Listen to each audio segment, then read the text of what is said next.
Welcome to the second part of our 40-hour adventure in New York City.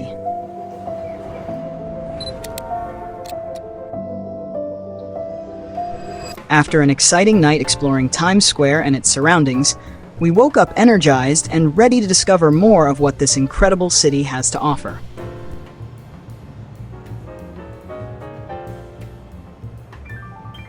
In this second installment, we will continue our journey through the most iconic places,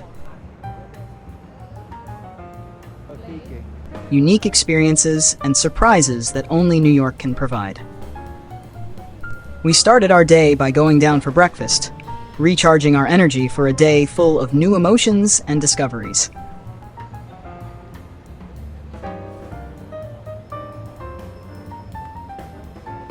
Join us as we continue to explore the Big Apple.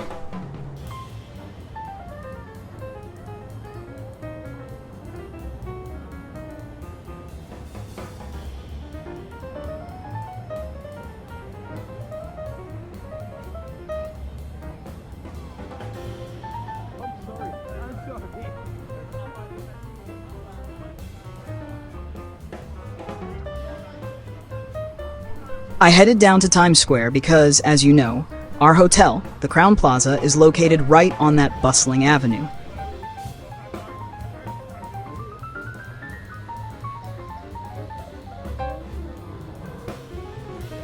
One of the first things that struck me as I stepped out of the hotel door was the street vendors. They were lined up along the street with makeshift blankets, selling products from famous international brands.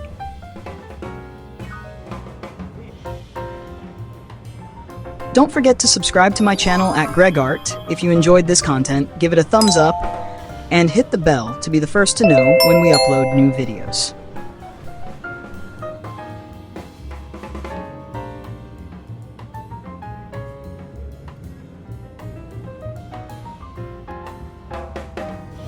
From there, I walked once again past the giant hot dog sculpture,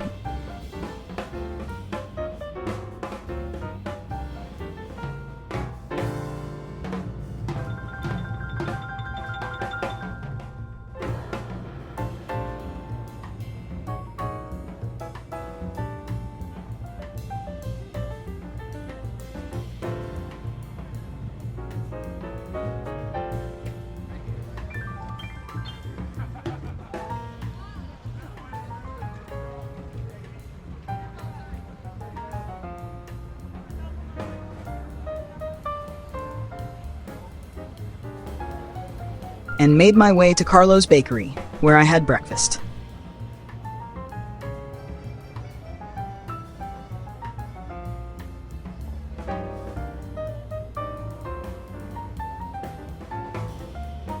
I enjoyed an Italian sandwich, and for dessert, I had a cannoli.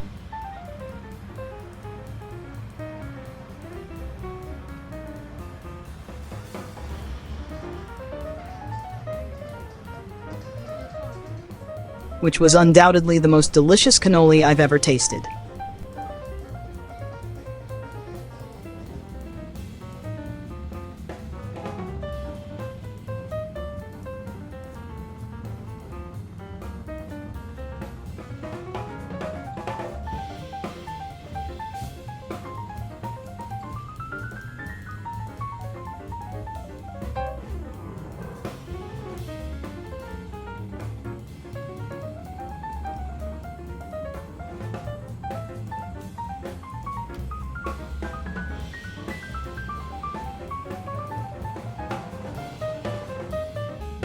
After that delightful meal, I decided to take the subway to Chinatown. Near Times Square, I went down into the Times Square 42nd Street subway station with the intention of heading to Chinatown.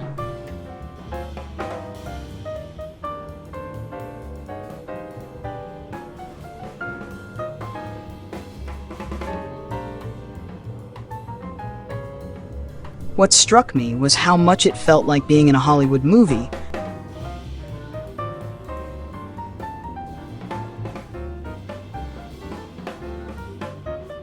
where they show scenes inside the New York subway. It was just like that.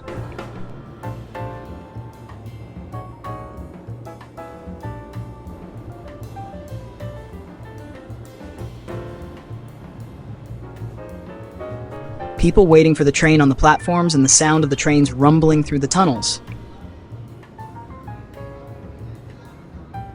You can feel the breeze when the train is approaching and hear that distinctive sound of the train.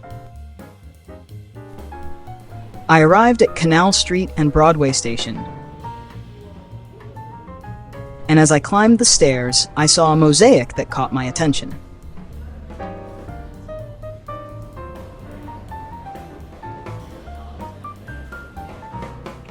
Then, as I exited, I saw a residential building known for its distinctive architecture, reflecting traditional Chinese design elements.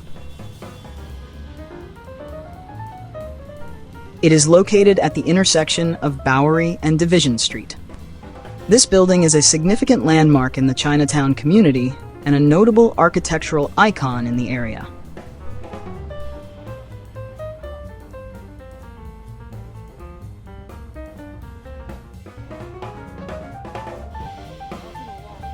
From there, I continued my journey through Chinatown, and one of the things that caught my attention the most was the people walking through the street vendors, who displayed their merchandise on the sidewalk where we walked. In a very peculiar way, I observed how they not only sold vegetables and fruits, which were placed on boxes, but I was also surprised to see fish.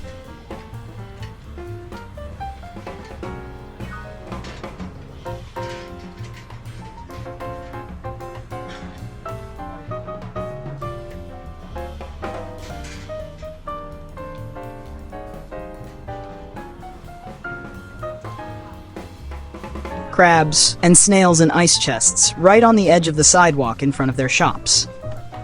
What seemed like a normal operation to them appeared extraordinary to me.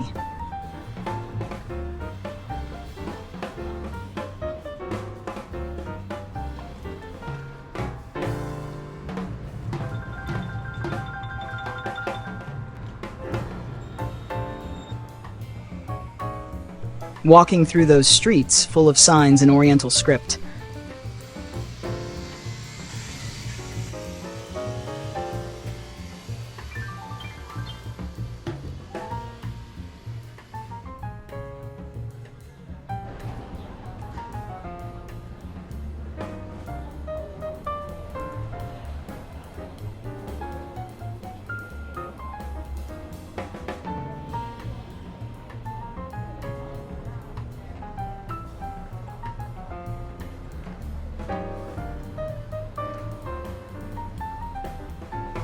I could see how the architectural structure of New York combined with Chinatown.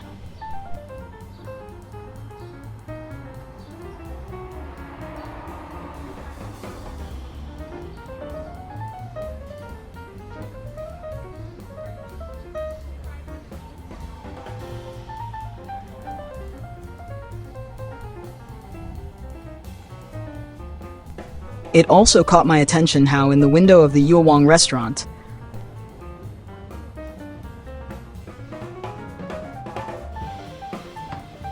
very golden cooked ducks were hanging, like on a clothesline, waiting for people to eat them.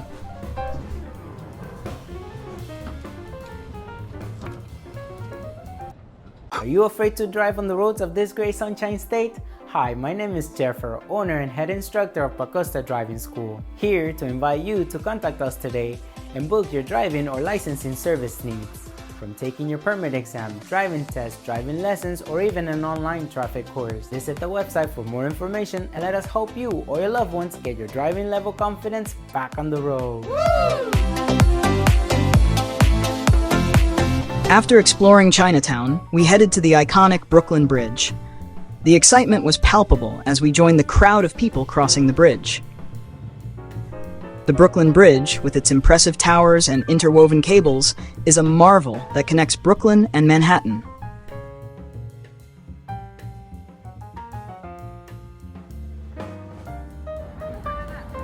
As we walked, we enjoyed the views of the city skyline and the East River.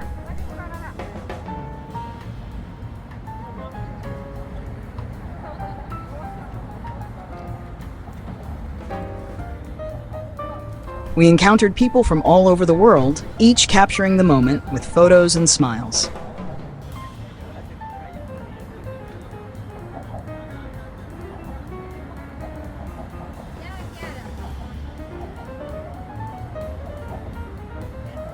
The energy was contagious,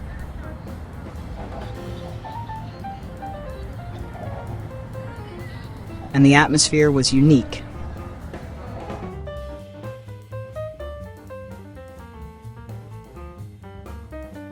Reaching the Manhattan side and admiring the bridge in its entirety was one of the most exciting moments of our trip.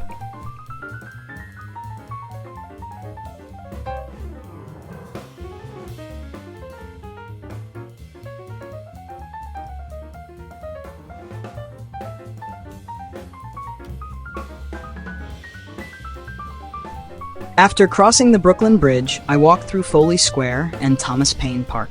I was impressed by the number of courthouse buildings in the area, each standing out with its distinctive architecture.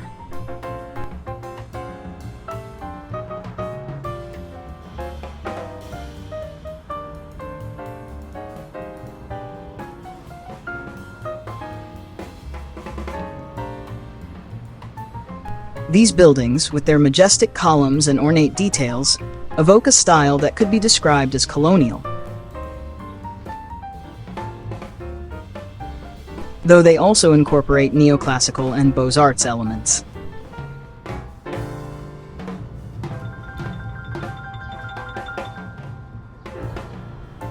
Each structure seemed to tell a story reflecting the rich legal and governmental history of New York City.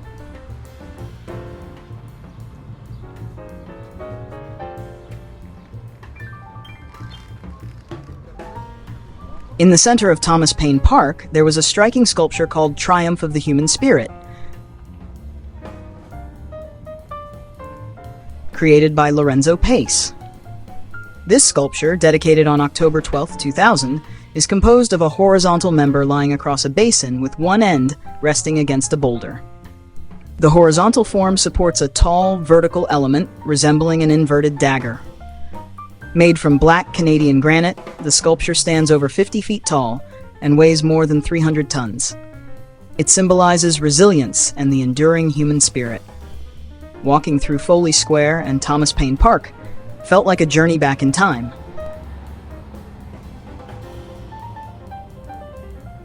Surrounded by monuments and buildings that have witnessed countless historical and judicial events.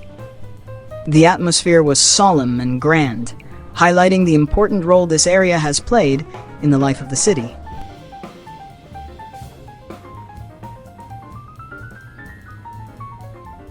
I passed by the New Amsterdam Court Building, located at 100 Center Street in Manhattan, New York.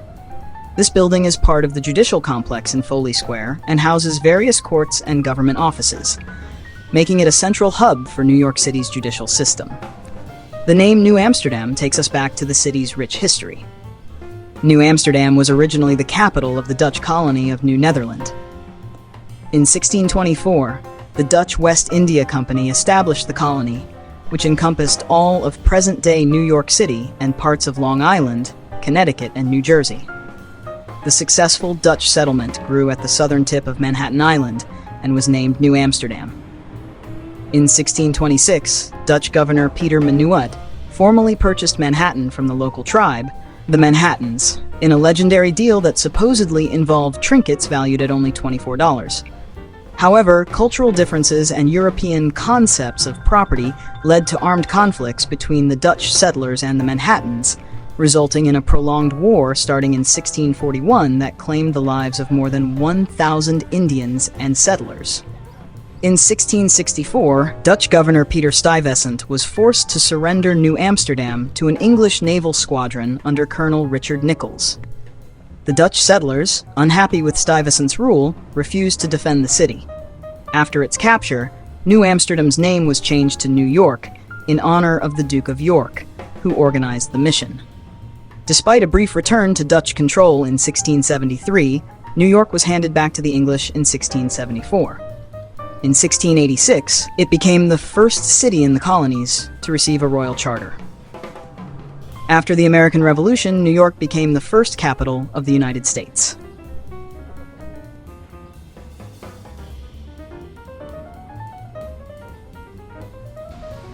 At the south end of Foley Square stands an elegant fountain designed by architect Jacob Ray Mould. This fountain features a square pool with a candelabrum at each corner. The central column consists of a circular basin topped with an umbrella-like fixture, crowned by a decorative element. The materials used for the pool and column, excluding the fixtures, are granite, while the candelabra and fixtures are made of bronze. The dimensions of the pool are approximately 30 feet by 30 feet, with the basin having a diameter of 10 feet. The column rises to a height of 15 feet. Originally cast in 1872, the fountain was rededicated on October 7, 1999. This beautiful structure was donated through a purchase and adds a historic and artistic charm to the area.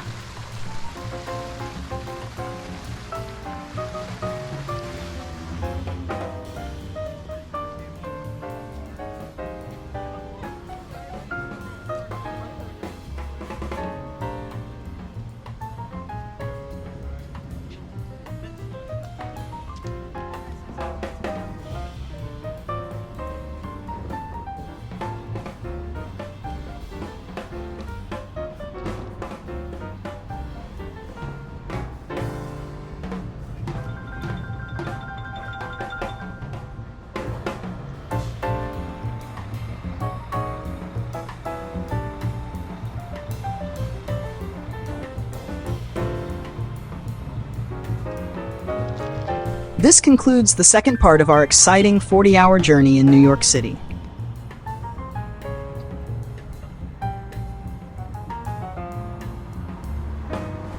We've explored iconic places, immersing ourselves in the rich history and vibrant culture of this incredible city.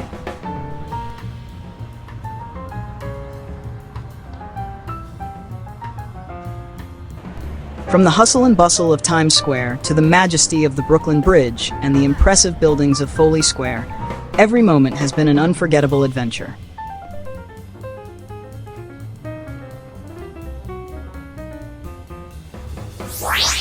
Don't forget to subscribe to our channel, give this video a like, and hit the notification bell to be alerted when the third part of our New York City journey is released.